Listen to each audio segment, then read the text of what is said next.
ஹாய்ப்பா, எல்லாம் எப்படி இருக்கிறீங்க? எல்லாருக்கும் வணக்கம். எல்லாரும் நல்லா இருக்கிறீங்களா? வாங்க, இன்னைக்கு பச்சை சுண்டைக்காய் போட்டு ஒரு காரக்குழம்பு வச்சிடலாம். பாருங்க, ஒரு 2 கைப்பிடி சுண்டைக்காய் எடுத்து தட்டிட்டு நான் தண்ணியில் போட்டு வச்சிருக்கிறேன். வாங்க, இதை எப்படி குழம்பு வைக்கிறதுன்னு பார்க்கலாம். வாங்க, குழம்பு தளிக்க நல்லெண்ணெய் ஊற்றிக்கலாம்.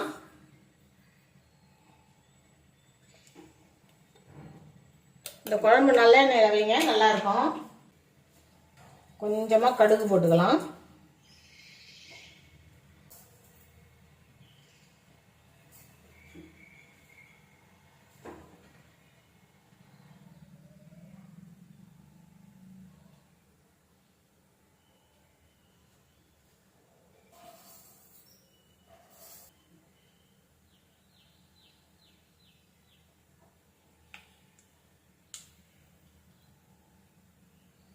கடுகு வெடிச்சிட்டு ஒரு 1/2 ஸ்பூன் வெந்தயம் போட்டுக்கலாம்.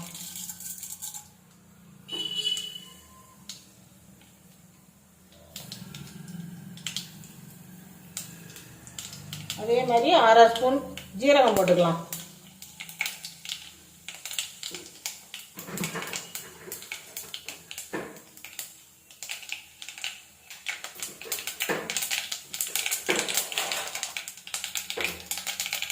ஒரு 2 வரமிளகாய் போட்டுக்கலாம்.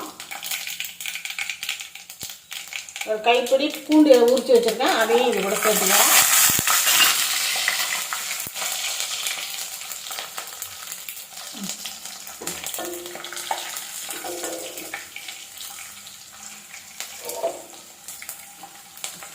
ஒரு கைப்பிடி சின்ன வெங்காயம் எடுத்து வச்சிருக்கேன், இதையும் இது கூட சேர்த்துக்கலாம்.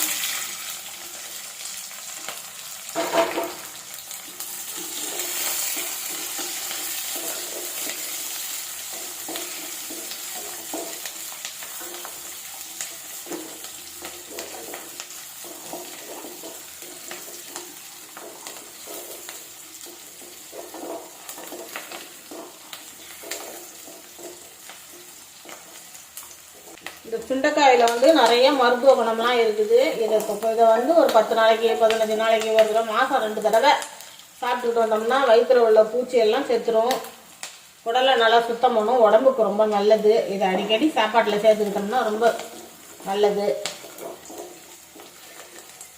இதை இன்றைக்கி நான் காரக்குழம்பு வச்சு காட்டுறேன். அதுக்கப்புறம் இன்னொரு நாளைக்கு நான் வேறு 2-3 டிஷ்ஷு செஞ்சு காட்டுறேன். நான் 2 மீடியம் சைஸ் தக்காளி எடுத்து வச்சுருக்கேன், அதையும் இது கூட சேர்த்துக்குவோம்.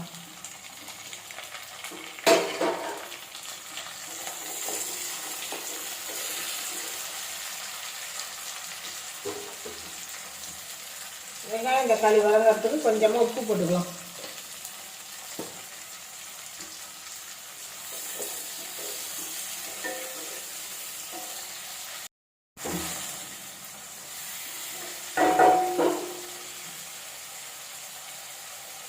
இது கூட ஒரு கொத்து கருவேப்பிலை போட்டுக்கலாம்.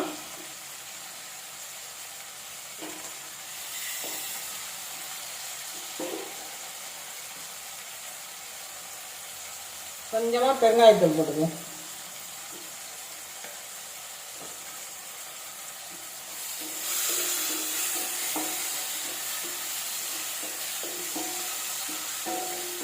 நான் வந்து செவ்வாய் பிள்ளையார் விரதத்தை பற்றி ஒரு வீடியோ போட்டிருந்தேன். அது நிறைய பேர் பார்த்துருந்தீங்க. ஒரே ஒரு 10 பேர் மட்டும் காலங்காலமாக மறைச்சி வச்சுருந்ததை நீங்கள் வந்து சொல்லிட்டீங்க, எனக்கு ரொம்ப வருத்தமாக இருக்குது அப்படின்னு சொல்லியிருந்தாங்க. இதில் வருத்தப்படுறதுக்கு என்னமா இருக்குது சொல்லு. நான் ஒரு குட்டி கதை ஒன்று சொல்கிறேன். இப்போ எனக்கு தெரிஞ்ச கதையை நான் ஒரு சின்ன கதை சொல்கிறேன். ராமானுஜர் வந்து அவர் குருநாதர் ராமானுஜருக்கு வந்து ஒரு மந்திரம் சொன்னாராம். சொல்லிட்டு இந்த மந்திரத்தை வந்து நீ யாருக்காவது சொன்னீங்கன்னா அவங்க சொர்க்கத்துக்கு போயிடுவாங்க, நீ நரகத்துக்கு போக, இதை யாருக்கும் சொல்லக்கூடாதுன்னு குருநாதர் சொல்லி அனுப்பினாராம். ஆனால் நான் ராமானுஜர் என்ன செய்தார் தெரியுமா? திருக்கோட்டியூருங்கிற கோயில் கோபுரத்து மேலே ஏறி நின்று அந்த ஊர் மக்களை எல்லாம் எல்லாரையும் கூப்பிட்டு நிற்க வச்சு, வாங்க உங்களுக்கு எல்லாருக்கும் நான் சொர்க்கத்துக்கு போகிறதுக்கு மந்திரம் சொல்கிறேன், அதை எல்லாரும் சொல்லுங்கள், நீங்கள் எல்லாம் சொர்க்கத்துக்கு போவீங்கன்னு சொல்லி எல்லாருக்கிட்டையும் அந்த மந்திரத்தை சொல்லிட்டாராம். குருநாதர் வந்து கேட்டாராம், உனக்கு தானே நான் சொன்னேன், நீ ஏன் எல்லாருக்கும் சொன்னேன் அப்படின்னு கேட்கும்போது அவர் சொன்னாரா, நான் ஒருத்தன் வந்து நரகத்துக்கு போகிறதுனால இத்தனை பேர் இந்த சொர்க்கத்துக்கு போகிறாங்கல்ல, அதுதான் எனக்கு சந்தோஷம்னு சொன்னாங்க. அந்த மாதிரி நம்மளுக்கு பின்னால் வர சந்ததியெல்லாம் இப்படி ஒரு விரதம் இருந்தது, இப்படி ஒரு சாமி கும்பிட்டோம் அப்படிங்கிறது எப்படி தெரிஞ்சுக்கிறது சொல்லுங்கள்? இதில் வருத்தப்படுறதுக்கு ஒன்றுமே இல்லைம்மா. நம்ம பின்னால் வரவங்களுக்கு சந்ததியர்கள்லாம் தெரியணுங்கிறதுக்காக தான் நான் இதை சொன்னேன். இது முதல்ல எங்கள் வீட்டில் உள்ள எங்கள் மருமகளுக்கு, எங்கள் பொண்ணுக்கு, பேரம் பேட்டிகளுக்கே இது தெரியாது. அவங்களே இந்த வீடியோவை பார்த்துட்டு தான் இப்படி ஒரு விரதம் இருந்ததா, அது எங்களுக்கெல்லாம் தெரியாதே அப்படின்னு சொல்கிறாங்க. அதனால் இதில் தப்பே இல்லைன்னு நான் நினைக்கிறேன். நான் சொன்னது தப்புன்னு நீங்கள் நினைக்கிறீங்கன்னாக்கா எனக்கு கமெண்ட்டில் சொல்லுங்கள். இந்த சுண்டைக்காயும் இது கூட போட்டு நல்லா வதக்கிக்கலாம்.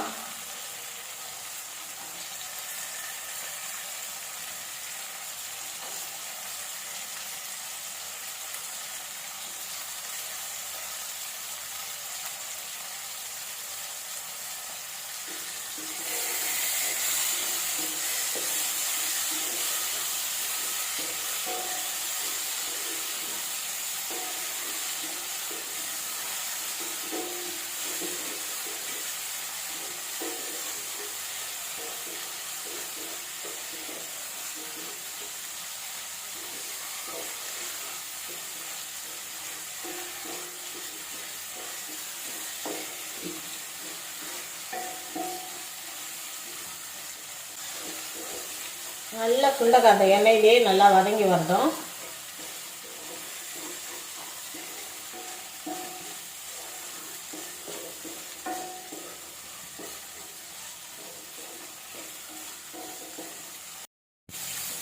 நல்லா வதங்கிடுச்சு. மிளகாத்தூள் போட்டுக்கலாம். வீட்டில் இருக்க மிளகாத்தூள் எல்லாம் கலந்து நானே அரைச்சி வச்சுருக்கிறேன்.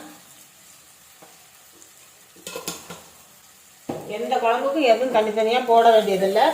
சூப்பராக இருக்குது. எந்த குழம்புக்கு போட்டாலும் இது சூப்பராக இருக்கும்.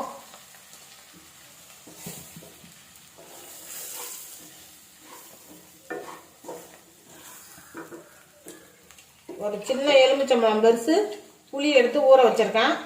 இதை கரைச்சி இது கூட ஊற்றிக்கலாம்.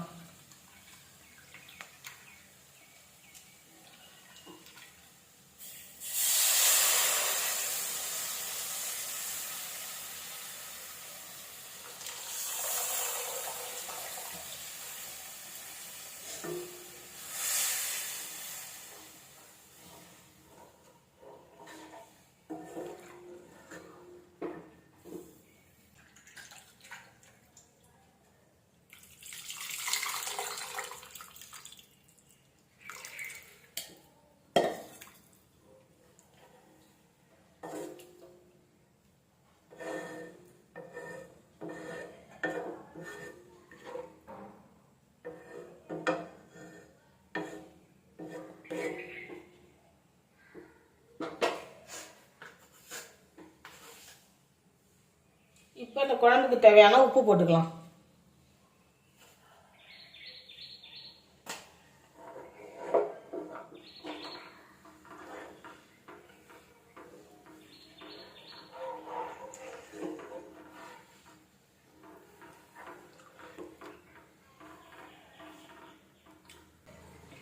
மூடி வச்சுக்கலாம். நல்லா கொதிக்கட்டும். உங்கள் குழம்பு திறந்து பார்த்துடலாம்.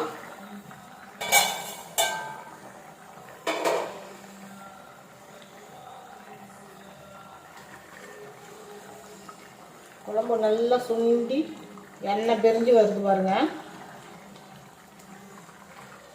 சூப்பராக கொதிச்சிடுது.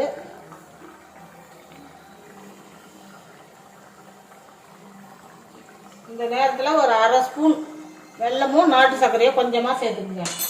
அப்போ அந்த புளிப்பு காரம் எல்லாம் நல்லா கலந்து இந்த இனிப்பு கூட சேர்ந்து கலந்து நல்லா சூப்பராக டேஸ்ட்டாக இருக்கும். இந்த மாதிரி போட்டுக்குங்க கொஞ்சம்.